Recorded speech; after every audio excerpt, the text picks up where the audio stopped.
আজ আমরা জানব হাতি ও দড়ির একটি শিক্ষণীয় গল্প। যদি ভালো লাগে তাহলে পেজটি ফলো করে পাশে থাকবেন। চলুন জেনে আসি। এক লোক হাতির পাশ দিয়ে হেঁটে যাচ্ছিল, হঠাৎ থেমে গেলেন। একটি বিষয় মনে দ্বিধা তৈরি করায় তিনি থমকে যান।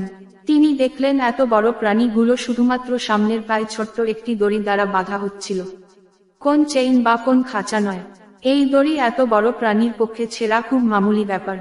যে কোনো সময় চাইলে এটি ছিঁড়ে তারা মুক্তভাবে চলে যেতে পারে, কিন্তু বিশেষ কোন কারণে তারা তা করে না। কারণটাই তাকে ভাবাচ্ছিল। কাছেই তিনি একজন প্রশিক্ষককে পেলেন এবং জানতে চাইলেন কেন এই প্রাণীগুলো এভাবে দাঁড়িয়ে থাকছে, দূরে পালিয়ে যাবার কোন চেষ্টা কেন করছে না। তখন প্রশিক্ষক উত্তরে বললেন, যখন তারা খুব ছোট ছিল তখনও তাদেরকে এই সাইজের দড়ি দিয়ে বেঁধে রাখা হতো, যা বেঁধে রাখার জন্য তাদের ওই সময়ের সাইজের জন্য যথেষ্ট ছিল। বড় হতে হতে তারা ধারণা করতে থাকে এই দড়ি তাদের নিয়ন্ত্রণ করছে, এটি থেকে বেরিয়ে যাওয়া যাবে না। এক সময় এটি বিশ্বাসে পরিণত হয়, যেমন এখন তাদের সাইজ দড়ির চেয়ে বহুগুণ বড় হলে বিশ্বাস যে এই দড়ি এখনো তাদের ধারণ করতে পারে। তাই তারা তা ছিঁড়ে বাইরে যাবার কোন প্রচেষ্টা কোন দিন করে না। লোকটি খুব অবাক হয়েছিল।